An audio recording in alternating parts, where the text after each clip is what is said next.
bagi teman-teman yang selama ini selalu melihat tengkorak ikan atau kerangka ikan itu adanya di bawah restoran Padang dan sekarang ada di sini. Ini adalah salah satu kerangka ikan. Glossy banget. Glossy. Bagus ya? Bagus.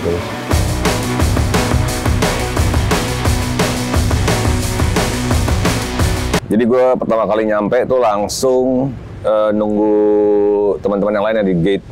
Itu jam berapa tadi ya? Jam setengah 10.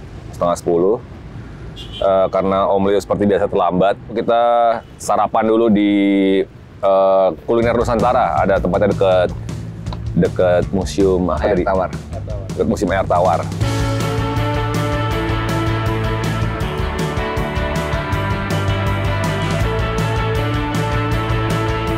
Aroma kambingnya tapi lebih cair ya, nggak sekental soto Betawi, tapi ya 11-12 sama soto Betawi.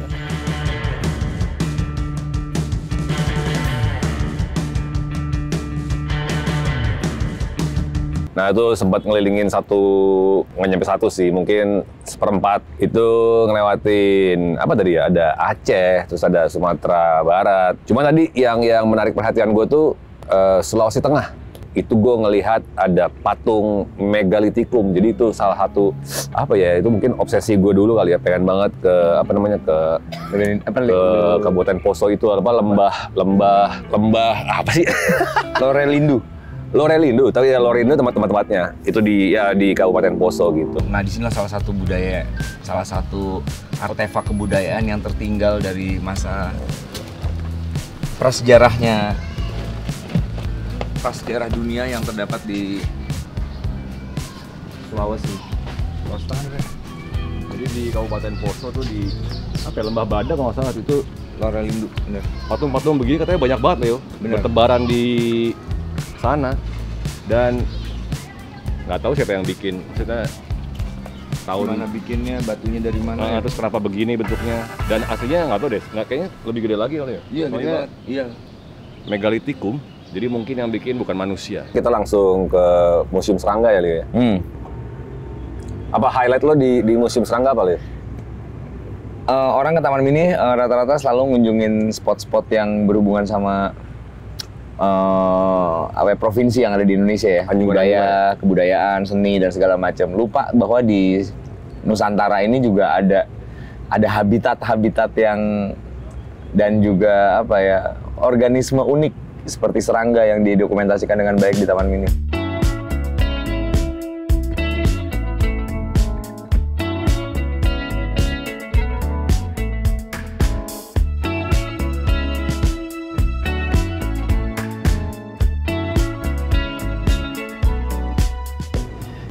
Ada lalat, ada capung, ada belalang, ada jangkrik, ada kupu-kupu, dan itu jadi ikoniknya Museum Serangga.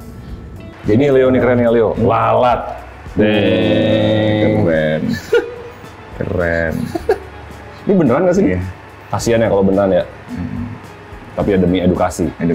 Tadi kayak ada lalat ditusuk-tusuk, jadi tulisan lalat gitu. Itu ide siapa gitu kayak. Karena itu udah ya, maksudnya tadi pas kita lihat di dalam memang udah kelihatan banget tuh display udah tua banget, banyak beberapa juga yang emang udah kayaknya harusnya tuh udah bisa diperbaharui gitu, cuman ya gue nggak apa-apa sih, cuman jadi berpikir aja siapa yang bikin, mungkin tim kreatifnya siapa gitu yang nge-display, terus yang ngumpulin lalernya siapa.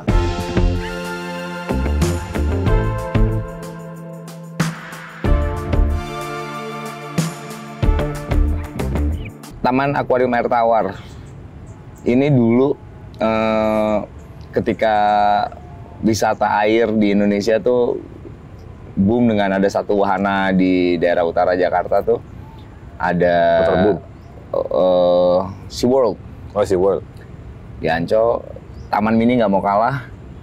Taman Mini punya yang jauh lebih lekat sama masyarakat Indonesia, yaitu air tawar. Jenis aneka habitat yang ada di air tawar di Indonesia. Ikonnya ikan arowana. Ini salah satu jenis ikan yang keren banget.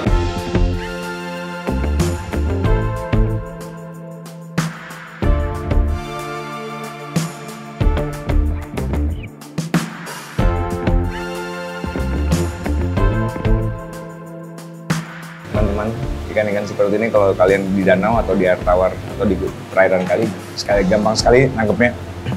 Kalian tinggal gini, air ludah, gini-giniin, itu panggil penduduk, suruh turun, ngambil ikannya. Ini makannya apa sih, Lim? Hah? Makannya apa? Gue nggak tahu makannya, tapi minumnya air tawar ya.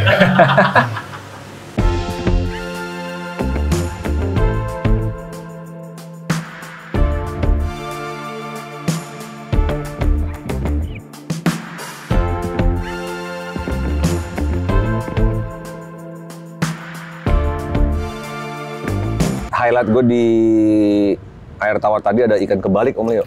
Ya renangnya kebalik banget. Sendirian kebalik sendirian. Ini adalah ikan yang kebalik sendirian. Ikan yang kebalik sendirian. Tadi juga empat-empatnya kebalik pas gue datang. Lah ini kok pada kebalik sih ikannya?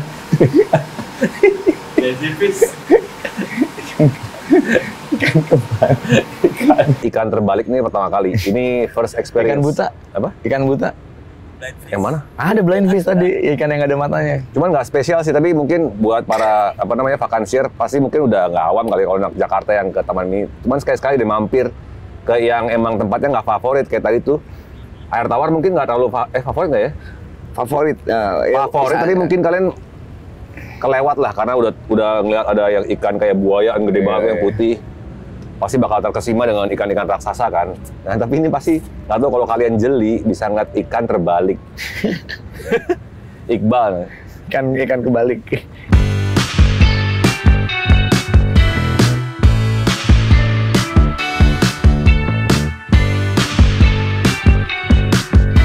Kita meng-highlight satu spot wisata di Taman Mini yang luar biasa. Ini klasik banget. Dulu areanya kecil. Tapi sekarang, bukan sekarang, dari sekitar tahun 85 atau 86, kemudian diremajakan menjadi bangunan yang sangat luas, areanya sangat luas, yaitu adalah Taman Burung. Ini dia Taman Burung, salah satu spot wisata di Taman Mini yang paling legendaris, salah satu juga yang luar biasa banget, karena di sini lo bisa ngeliat Pipin Dedes, bukan Pipin Dedes, Pakansier, kalian bisa menyaksikan aneka burung. Dan nanti juga ada burungnya Henry Foundation, aka Batman juga akan diperlihatkan juga buat teman-teman.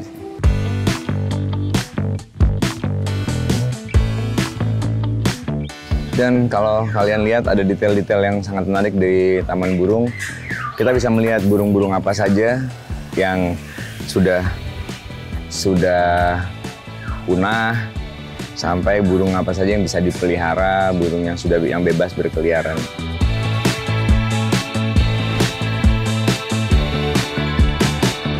Ini konon katanya kalau lagi tidur kita nggak pakai celana dalam, celana itu kita dipatok sama ini. Hari ini dipatok, lusa miskin. Lo lihat dong tuh paruhnya, gila sih. Aneka ragam burung ada di sana. Tapi kan kita kan ke Taman Mini, Om Leo. Tapi kenapa kita mengunjunginya ke tempat-tempat fauna semua, Om Leo? Serangga, ikan. Untuk tahu kebudayaan burung itu nggak harus melihat manusia, Bet. Benar, ya? Kita harus melihat juga ekosistem lain seperti karena kita hidup berdampingan dengan mereka. Iya, kita hidup berdampingan sama mereka. Sini, nih dia bisa kayak gini. Tuh, dia bisa turun, lucu ya. Sini. Gini, gigit. Oh, pinter dia. Sini. Oh, pinter. Sini. Aduh, sakit. Karena dia suka menggigit-gigit gitu, karena disangka makanan. Padahal tangan aku dan tangan aku sakit. Know your environment first. Asik. Kalau reptil gimana reptil? Reptil juga sangar. Mungkin kalau yang Taman Burung kayaknya bisa gue bilang tempat yang paling cantik sih. Karena ya itu kayak garden sih, kayak taman. Terus juga burungnya juga bagus-bagus. Tapi yang reptil sih sangat mencekam ya. Mencekam.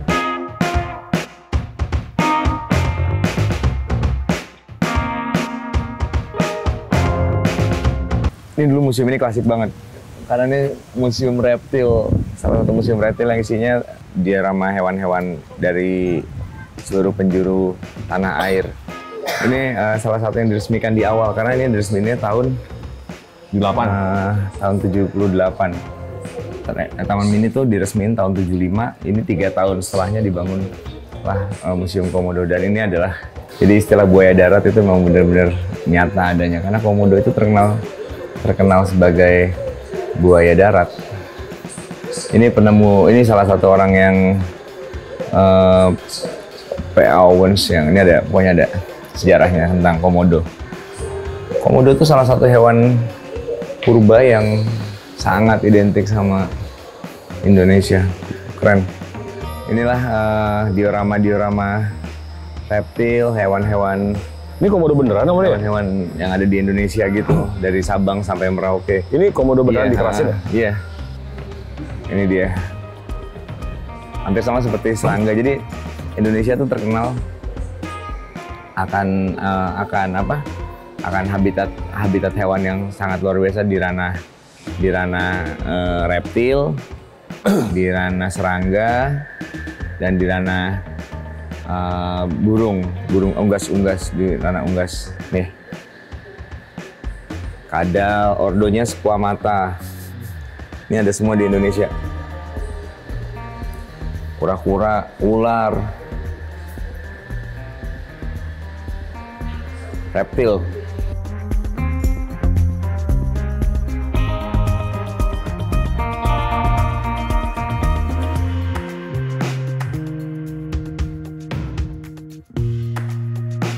Museum reptil udah, akhirnya kita mengunjungi satu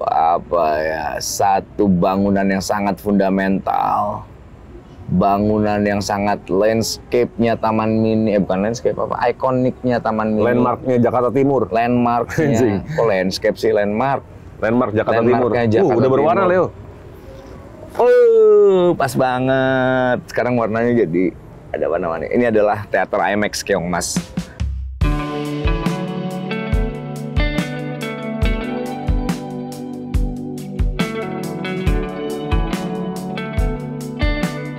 Ceritanya Keongmas gimana sih, Leo? Keongmas itu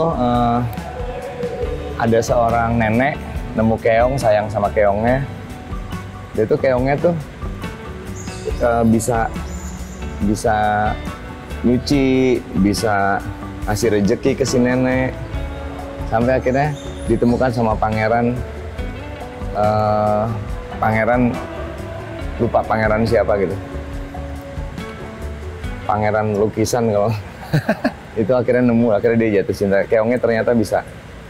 Keongnya keong ajaib. Itulah sebabnya jalan ceritanya anak keong. Sekali gitulah jalan ceritanya pokoknya.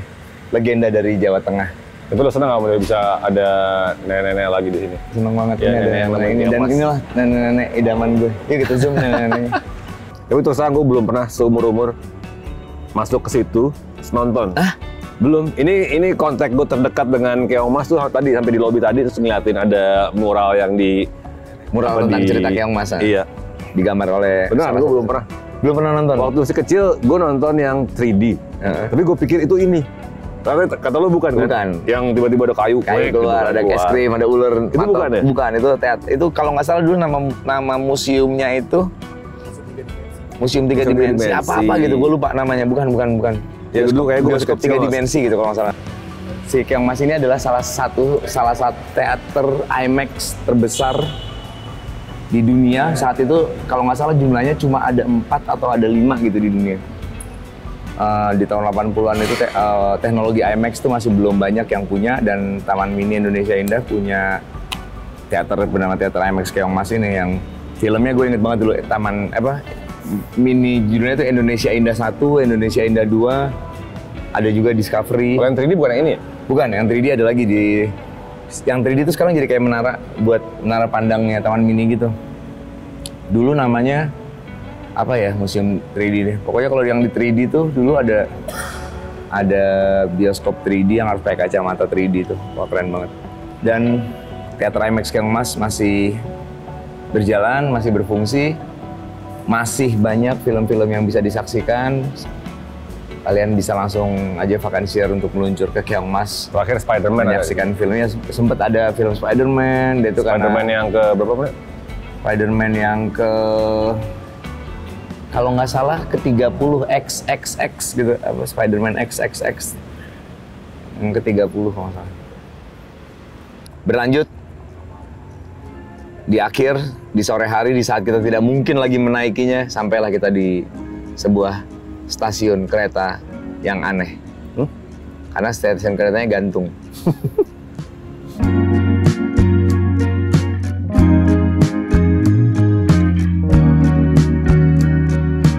Teknologi yang dipakai, yang digunakan yang dari tahun 70-an sampai sekarang masih sangat efektif, masih bisa digunakan, dan masih juga dipakai di seluruh dunia, khususnya di daerah-daerah dataran tinggi di Cina, di Peru, di Swiss gitu, kayaknya masih ada deh. Jadi ini teknologinya masih pakai teknologinya Skylift di era tahun itu 60-an, 70-an. Biasanya dulu teknologi ini kan dipakai di daerah-daerah pegunungan salju untuk ngangkut penumpang dari atau warga penduduk dari bawah ke atas, atau wisatawan yang dari bawah pengen menuju ke atas gunung.